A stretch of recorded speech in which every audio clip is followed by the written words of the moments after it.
ऐसा नहीं हो सकता। हमने अपनी आंखों के सामने अपनी माता को देह त्यागते हुए देखा, उन्हें धरती में समाते हुए देखा, किंतु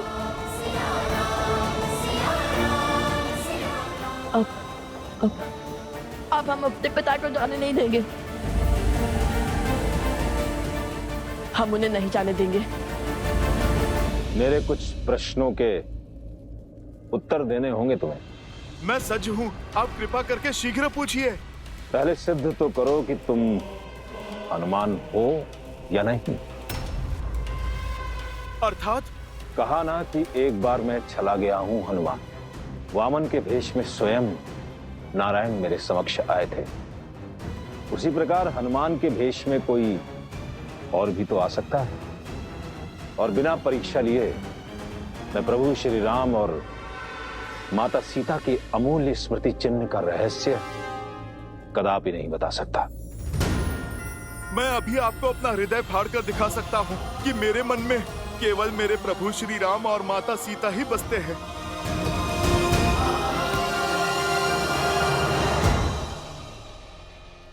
ये तो कोई मायावी भी कर सकता है। हो सकता है तुम वही हो, कोई अन्य साक्ष्य देना होगा।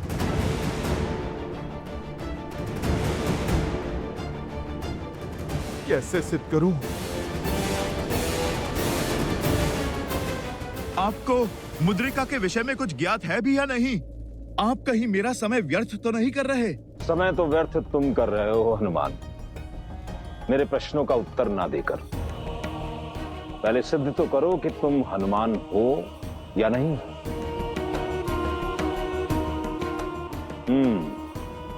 मिल गया उपाय। तो शीघ्र बताइए।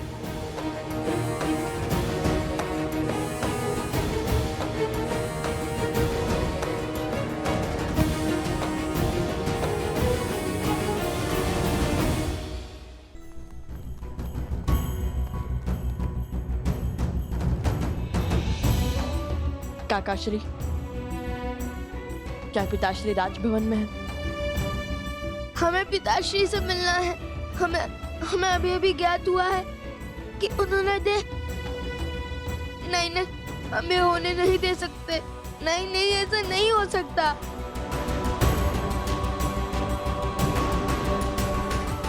ऐसा होने कौन देना चाहता है पुत्रों? कोई भी तो नहीं। कैसे बताऊं मैं कि मैंने स्वयं को किस प्रकार संभाला है। भाई अचानक सब कुछ दान कर देने का निर्णय। नियति कहती है भरत कि जिस दिन कुछ दान ना दिया जाए वो दिन नहीं है भरत। आप सत्य में एक के बाद एक महान उदाहरण प्रस्तुत कर रहे हैं भैया। जैसे आर्यवर्त के सारे ऋषि उपस्थित हैं और अपने गुरुओं को समर्पण के बाद जो आपके पास शेष है उससे तुम्हारे प्रेम और स्नेह के अतिरिक्त कुछ नहीं है जो मेरा है भरत। क्या लेकर जा सकता हूं मैं स्मृति, प्रेम और स्नेह के अतिरिक्त? श्री रामचंद्र कृपालु भजु मन हरण भव भय दारुणम नव कंज लोचन कंज मुख कर कंज पद कंजारुणम कंदर्प अगणित अमित छवि नव नील नीरज सुंदरम श्री राम राम राम श्री राम। रघुकुल की ओर से राम का नमन स्वीकार करे ऋषिवर। मैं दशरथ पुत्र राम आप सभी का आभारी हूं कि आपने मेरी इस यात्रा में मेरा साथ दिया, मेरा मार्गदर्शन किया। यह आप ही का तप, त्याग और आशीर्वाद है जिसके कारण यह आर्य भूमि आज राक्षसों के आतंक से मुक्त हुई। यह आप ही के ज्ञान का प्रताप है जिससे आज राम राज्य में हर और आनंद है, संतोष है, लोग निरोग हैं, छल से रहित है। आप सबका ये ऋण मैं और रघुकुल कभी नहीं चुका सकते और इसलिए आभार स्वरूप मैं वो सारी धन संपत्ति आपको भेंट करना चाहता हूं जिसका मैंने आज तक संरक्षण किया है। मैंने अपने सभी लक्ष्य, सभी उद्देश्यों को पूर्ण कर लिया है और नियति की मांग है कि अब ये उत्तरदायित्व आने वाली पीढ़ी संभाले। और इसलिए आज मैं अपनी अंतिम यात्रा की घोषणा करता हूं।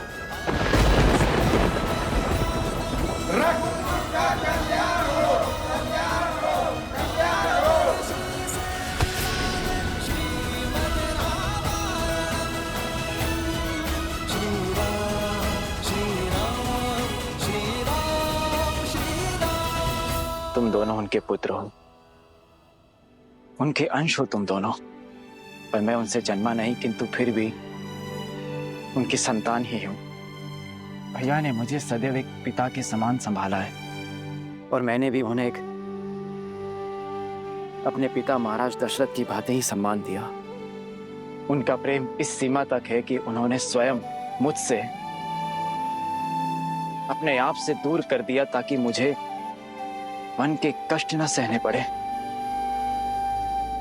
एक वचन मैं निभा रहा हूं तो दूसरा वचन तुम निभाओ भरत। अयोध्या की सेवा करो। मेरे भाग्य में तो संतों की सेवा का सुख और असुरों के आतंक का अंत करना है। मेरा मार्गदर्शक तो स्वयं धर्म है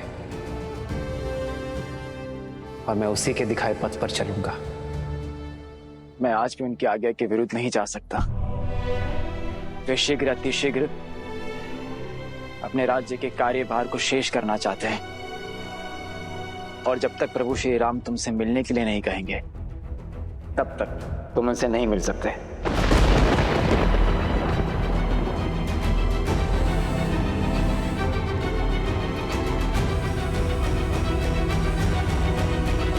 फिर वो जब तक हमें स्वयं नहीं बुला लेते तब तक मैं यही खड़ा रहूंगा। लव, समझाओ इसे कि हट ना करे।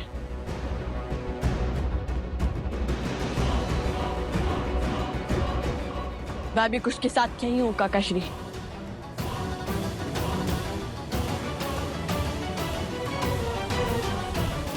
बोलिए महाबली, क्या उपाय है? तुमने हमारा वीणा वादन सुना, मुझे देख पहचान भी लिया, अर्थात तुम भी तो संगीत के अद्भुत ज्ञाता हो। मैं जितने राग बजाऊंगा तुम्हें उनका नाम बताना होगा। यदि तुम वही हनुमान हो जिसे साक्षात सूर्य ने शिक्षा दी है तो पहचान ही लोगे। ठीक है, मुझे स्वीकार है, आप बजाइए।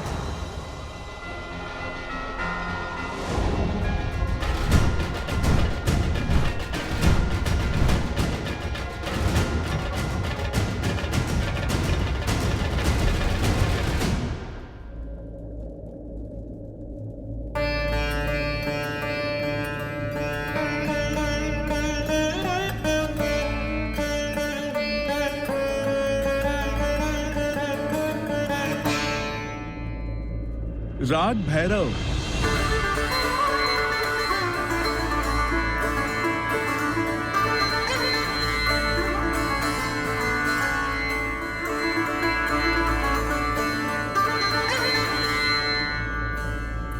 राग मेघ।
लवकुश बाहर खड़े हैं, आपकी प्रतीक्षा कर रहे हैं।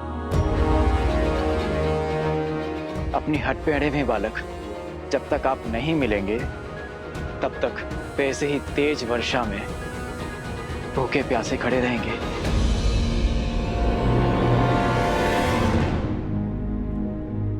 उन्हें भीतर ले आओ भरत।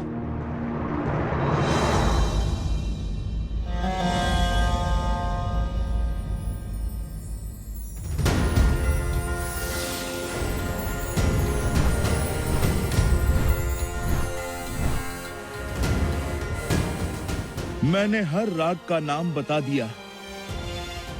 अब तो आपको विश्वास हो गया ना कि मैं कौन हूं? तुम्हारी भक्ति और निष्ठा श्री राम के प्रति अतुलनीय है हनुमान। उस पर किंचित मात्र संदेह नहीं किया जा सकता। मैं तो बस जाओ, मुद्रिका वहां उस ओर है।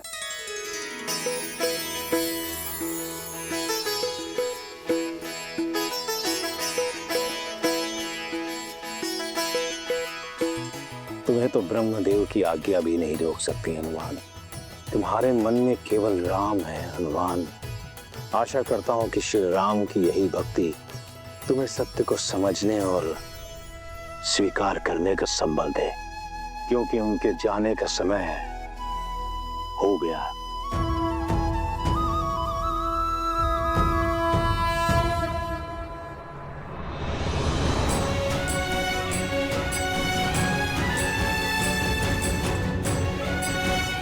आओ पुत्र।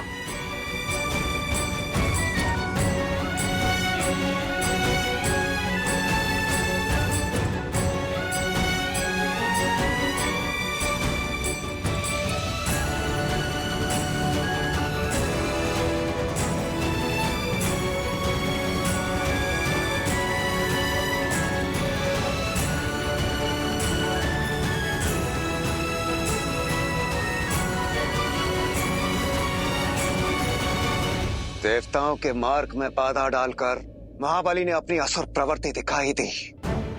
अरे इतनी शीघ्र हनुमान को मुद्रा का मार्ग बताने की आवश्यकता क्या थी? वो थोड़ा और विलंब कर सकते थे क्या? कुछ समय के लिए रोक नहीं सकते थे वो? जो हर परीक्षा में खरा उतरे उसे अधिक समय तक रोकना ठीक नहीं। यदि इतनी परीक्षा के बाद भी हनुमान को यदि सत्य न बताया गया होता तो महाबली के लिए संकट जन्म ले सकता था। फिर भी उन्होंने बहुत समय तक हनुमान को रोके रखा। किंतु ब्रह्मदेव, चिंतित क्यों होते हो देवराज? पाताल लोक में केवल महाबली ही तो नहीं है जो हनुमान को विलंब कराएं।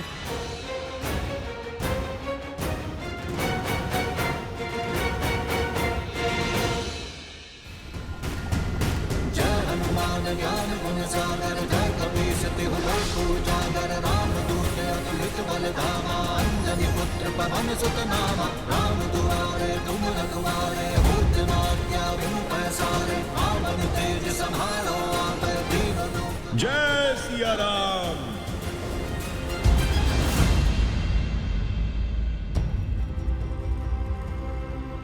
प्रतीत होता है प्रभु की मुद्रिका यहीं पहुंच गई है। किसी ना किसी ने तो यहां पर देखा ही होगा।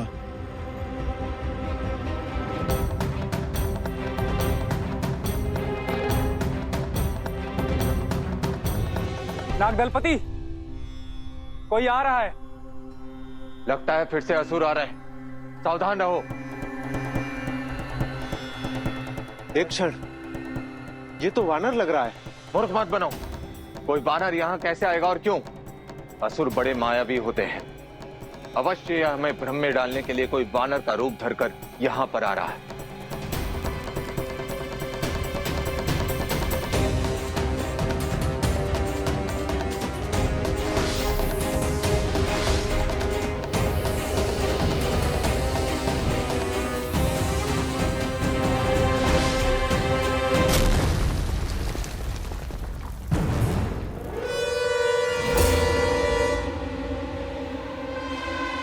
ये तो सत्य में कोई मायावी है।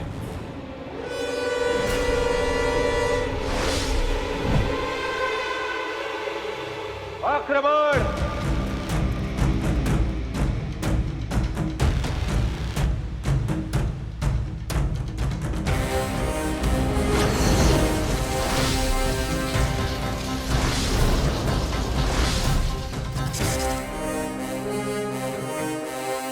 अरे मेरी बात तो सुनो। रुको बंधु, मित्र नाग, अरे रुको।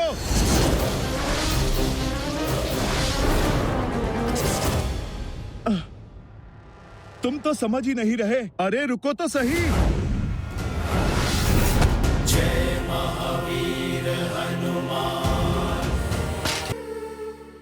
कि ये असत्य है, आप कहीं नहीं जा रहे हैं। क्या सिया का राम कभी असत्य बोल सकता है? हमें सत्य स्वीकार नहीं। स्वीकारना होगा पुत्र। नियति के चक्र से कोई नहीं बच सकता। नियति होती है सृष्टि के उत्थान के लिए। जब पूरी सृष्टि आपके मार्गदर्शन की अपेक्षा करती है, तब नियति आपको कैसे?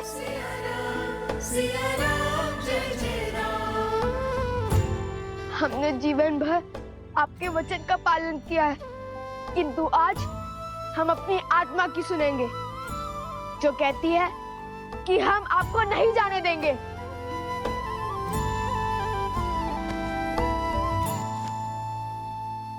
नियति बहता जल है पुत्र, उसे बहना होगा। यदि उसे बहने से रोका तो वो मलिन होगा, दुर्गंध आएगी। संसार में नए पेड़ पौधे पनपे हैं, इसलिए यह अति आवश्यक है कि पुराने वृक्ष उन्हें स्थान दे। और यदि संसार के लिए कुछ घातक है तो वो है इस चक्र को रोकना। हमें अपनी बड़ी बड़ी बातों में मत बहलाइए। हम भगवान वाल्मीकि के शिष्य हैं। नहीं सुनना हमें ये सत्य। लव, मेरी बात सुनो पुत्र। यदि माता सीता का वनवास जाना, आपका रघुवंश से बिछड़ना, यदि ये सब नियति है तो भ्रम है ये नियति।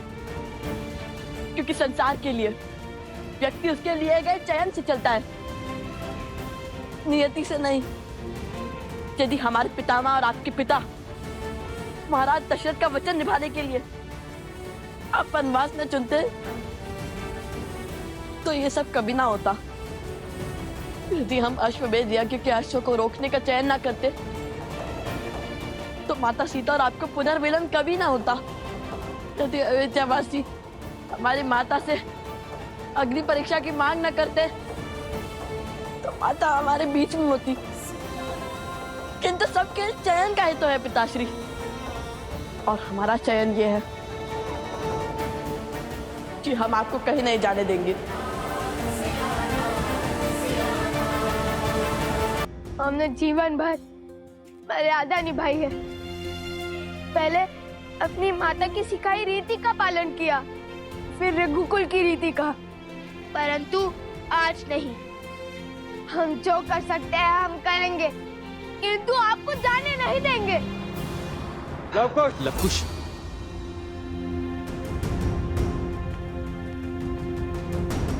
अयोध्या नरेश की आज्ञा का उल्लंघन नहीं कर सकते तुम दोनों। प्रभु श्री राम के चयन पर उंगली नहीं उठा सकते। रुको लवकुश। भरत, नहीं।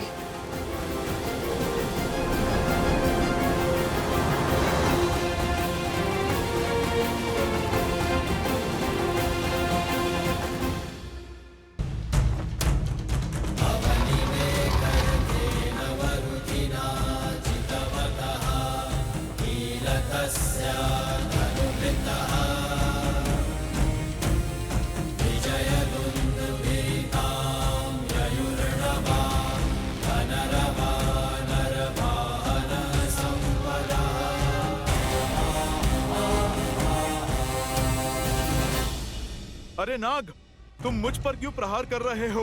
मैं कोई असुर नहीं हूं।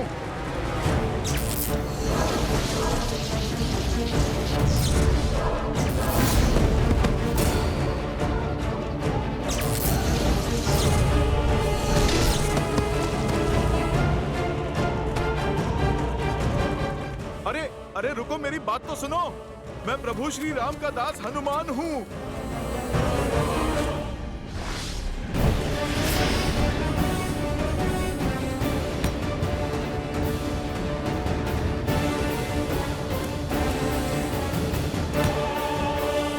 फंस गए असुर।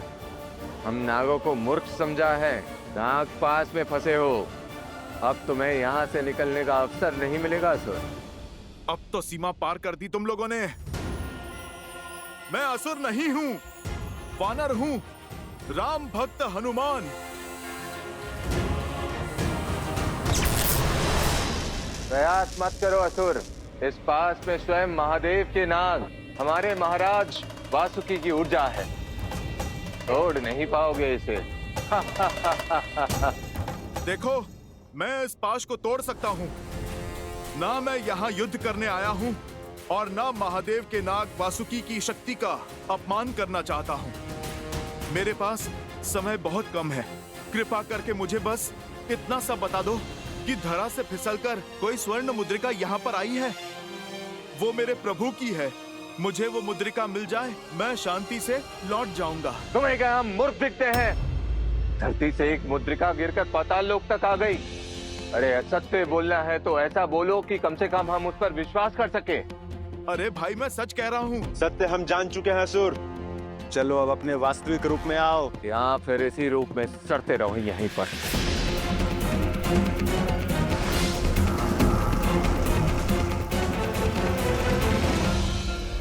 बहुत हुआ। अब तक मैं शांत था क्योंकि तुम लोग सत्य नहीं जानते थे। अब सत्य जानने के पश्चात भी तुम लोग राम काज में बाधा बन रहे हो और ये हनुमान कदापि नहीं सह सकता। महादेव, आप मुझे क्षमा कीजिएगा। जय सिया राम।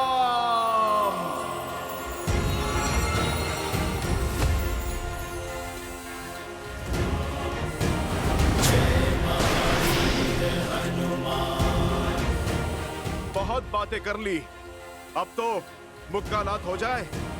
बजरंग बली हनुमान, जय जय महाबली हनुमान। अब इससे बचकर दिखा दुष्ट असुर।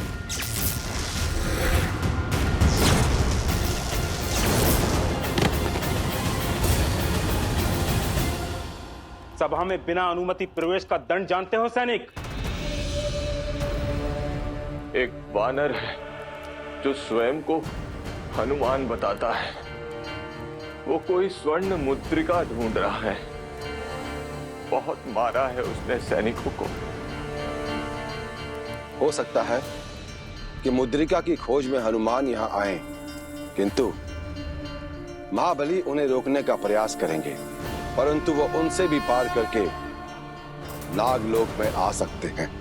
तो किसी भी मूल्य पर तुम्हें कम से कम 3 प्रहर से अधिक समय तक हनुमान को बिना ज्ञात हुए उन्हें रोके रखना है, ताकि श्री राम अपने शरीर का त्याग कर बैकुंठ धाम लौट जाए और अगले युग का आरंभ हो।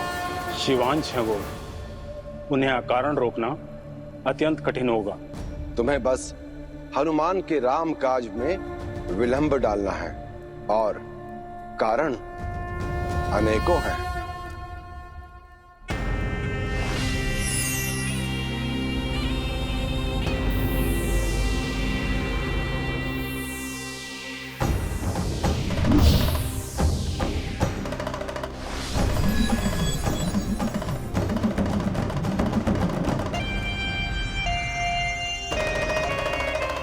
क्या आदेश महाराज वासुकी?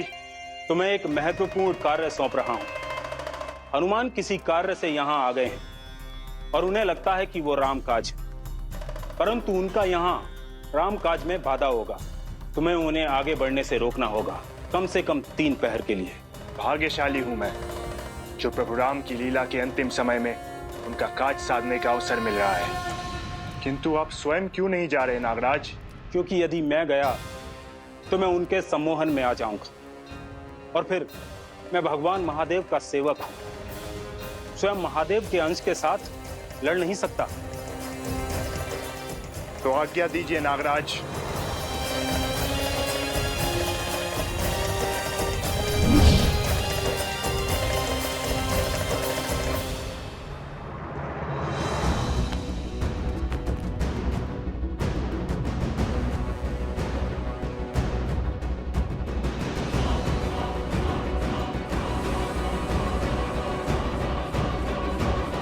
उचित कहा तुमने कुश। यदि नियति की ये मांग है कि काल अयोध्या में प्रवेश करे, यदि वो ये चाहती है कि यमदेव रघुकुल पर अपनी दृष्टि डाले, तो ठीक है, हम यमदेव से युद्ध छेड़ देंगे।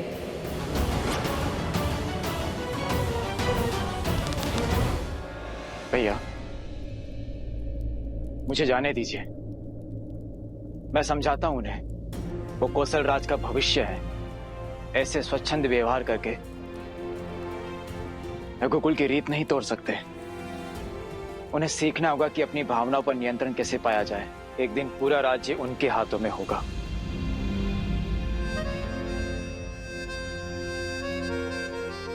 मैं तुम्हारी चिंता समझता हूं भरत, और लवकुश का भाव भी, किंतु इस क्षण मेरे पुत्र लवकुश कौशल के कुमार नहीं है। वो राम के पुत्र है, और केवल लवकुश ही नहीं, मेरा हनुमान भी इसी भावनात्मक युद्ध में फंसा हुआ है। क्या लगता है तुम्हें भरत? हनुमान ये नहीं जानता कि नियति अमर है, कि चाहे वो अपनी जितनी ही शक्तियां क्यों ना बटोर ले, नियति के पार नहीं जा सकता। और अब मेरे लवकुश सदा अपनी मर्यादा में रहे, तो आज उन्होंने अपनी सीमा क्यों तोड़ी? आज ही क्यों भरत? स्मरण है मुझे, जब मुझे वनवास जाना था, तब तुम कितने भावुक हो गए थे। रघुकुल की रीति तोड़ हमारी माता कैकेयी को भी अपशब्द कह बैठे थे। भैया, हनुमान भी नियति से लड़ना चाहते हैं। लवकुश आपका अंश होने के बाद भी,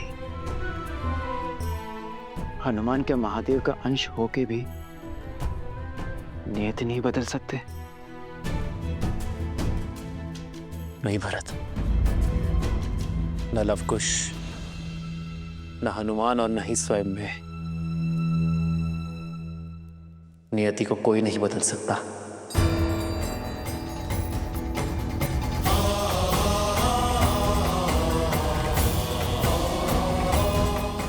क्योंकि जैसे हर कर्म का फल होता है, वैसे ही हर व्यक्ति को नियति के नियमों का पालन करना पड़ता है, कि चाहे मनुष्य हो या देवता। नियति के चक्रव्यूह से कोई बाहर नहीं जा सकता।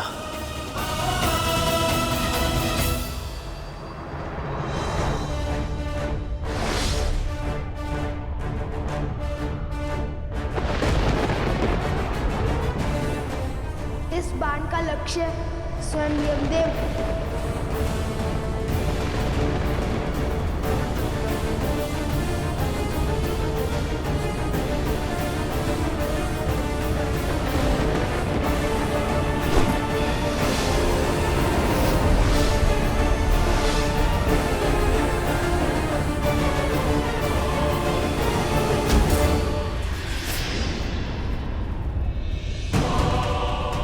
जाओ लेकर आओ।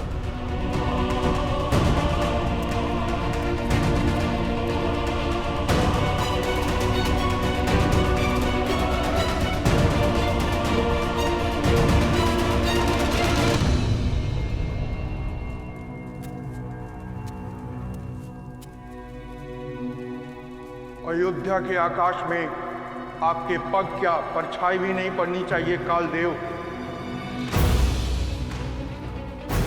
अन्यथा परिणाम के उत्तरदायी आप स्वयं होंगे रघुनंदन लवकुश। लो, हनुमान क्या कम थे? अब राम सिया के पुत्र लवकुश भी आ गए नियति के विरोध में।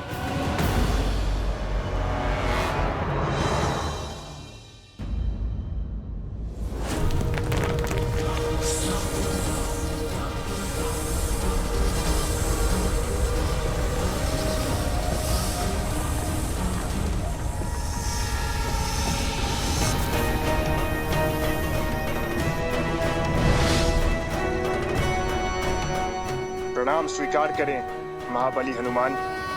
मैं आपका भक्त हूं। आपके पुत्र मकरध्वज से आपकी शौर्य गाथा सुनता आया हूं। मुझे आशीर्वाद दें हनुमान जी। चलो, मुझे किसी ने तो पहचाना, अन्यथा सब मुझे असुर ही समझ रहे थे अब तक। आयुष्मान भव। अब पुत्र, मार्ग छोड़ो, मुझे प्रभु श्री राम का काज पूर्ण करना है। प्रभु की मुद्रिका ढूंढनी है मुझे। क्षमा करे बजरंगबली, पर मैं ये नहीं कर सकता। और आपने मुझे आयुष्मान भव का आशीर्वाद दिया है, इसी कारण आप मुझ पर आक्रमण भी नहीं कर सकते। ज्ञान और बल दोनों से संपन्न लगते हो मुझे, तब भी तुम मुझसे संघर्ष चाहते हो। कोई लाभ नहीं। आपका ही भक्त हूँ।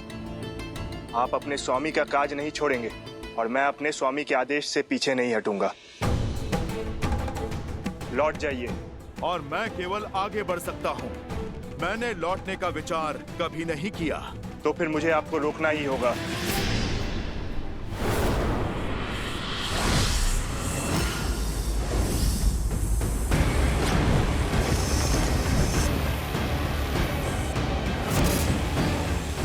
जय सिया राम।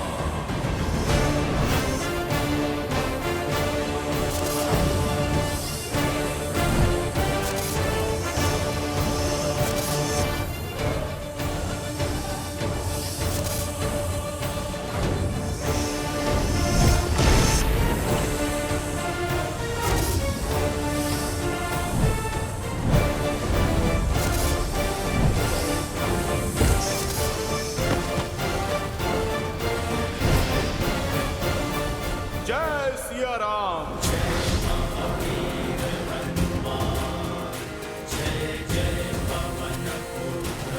रुक जाइए, नागराज की आज्ञा है ये, मैं आपको रोक के रहूंगा। ओह, तो नागराज ने मुझे रोकने का आदेश दिया है, पर ऐसा क्यों?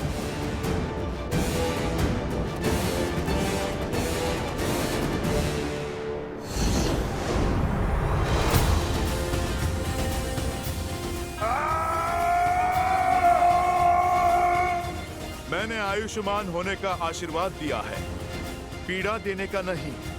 मैं तुम्हें मारूंगा नहीं, पर छोड़ूंगा भी नहीं। अब तुम मुझे बता भी दो कि क्यों रोकना चाहते हैं नागराज मुझे? वो आपको 3 प्रहर रोकना चाहते हैं, आपका समय व्यर्थ करने के लिए।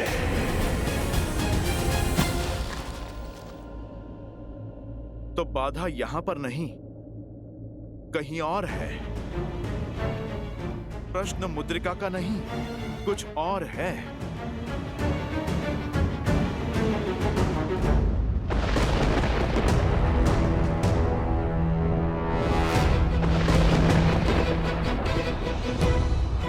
या देव का कोई उत्तर नहीं आया है अभी तक।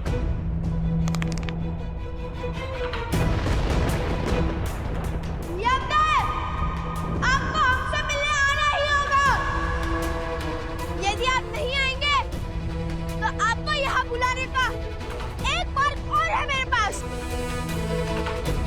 मैं यहाँ से कूद जाऊंगा, फिर आपको मेरी आत्मा लेने आना ही होगा। शायद आपका है यमदेव। अब क्या? लव कुश श्री राम की संतान है। यदि कुश ने वचन दिया है कि आप ना गए तो वो प्राण त्याग देगा। अर्थात मनुष्य समझता है कि सब कुछ उसके हाथों में है, परंतु नियति के नियम कभी नहीं बदलते कालपुरुष।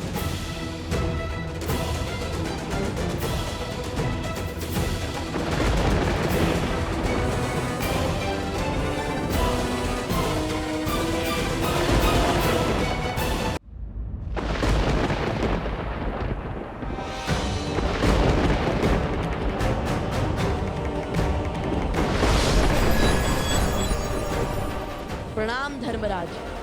तुम दोनों ने मुझे यहाँ बुलाया, मैं आ गया। हमने आपको यहाँ बुलाया है क्योंकि अयोध्या वासियों की रक्षा आपके हाथों में है। देव नियति के सेवक हैं, स्वामी नहीं। मैं भी भले ही मृत्यु का देव हूँ, लेकिन काल का निमित्त मात्र हूँ। मैं जो भी करता हूँ ब्रह्मदेव के आज्ञा के अनुसार करता हूँ। मुझसे युद्ध करके या ललकार कर तुम्हें कुछ प्राप्त नहीं होगा। ठीक है, यदि आप ब्रह्मदेव की आज्ञा का पालन करते हैं तो हमें ब्रह्मदेव से बात करनी होगी। और वो कैसे करोगे? देव आते हैं तो कुछ फल देकर जाते हैं। अब इसका हल भी आप ही बताएंगे। ब्रह्मदेव को 108 हवन का दान करो, इससे जग का कल्याण होगा और जगत पिता प्रसन्न होंगे। किसी न किसी रूप में तुम तक वो अपनी बात पहुंचा ही देंगे लवकुश।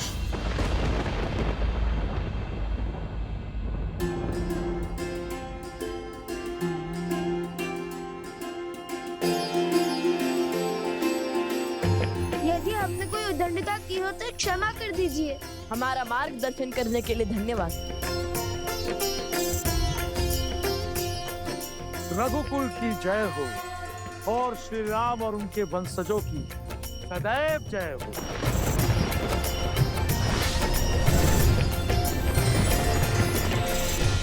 हमें ब्रह्मा जी को प्रसन्न करने के लिए पूरी अयोध्या की जनता के साथ ये यज्ञ करना होगा, तभी 108 कुंडों में एक साथ ही यज्ञ हो पाएगा भैया। तुम मुझे पूरी बात बताओ, क्यों कहा नागराज ने ऐसा? मैं तुमसे पूछ रहा हूं। न मैं अधिक पीड़ा सह सकता हूं, न ही अपने स्वामी से विश्वासघात कर सकता हूं।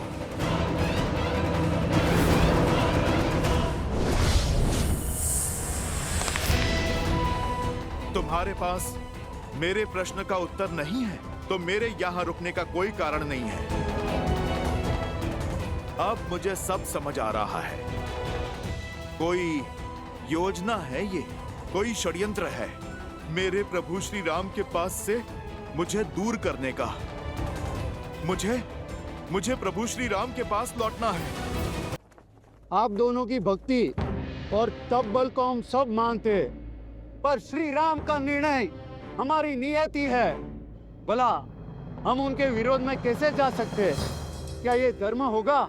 जब एक राजा अपनी प्रजा की सुरक्षा ना कर पाए तो वो अधर्मी कहलाता है। यदि प्रजा भी अपनी राजा की सुरक्षा ना कर पाए तब क्या वो अधर्म नहीं है?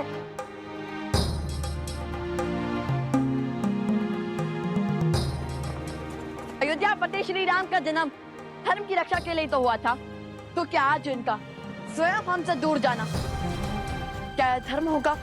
श्री राम केवल राजा ही नहीं, अयोध्या की आत्मा है। हमें अयोध्या से उनकी आत्मा को नहीं जाने देना चाहिए, हमें रोकना ही होगा। हम आपके साथ हैं, आदेश दीजिए, धर्म पथ पर बढ़ा कैसे जाए?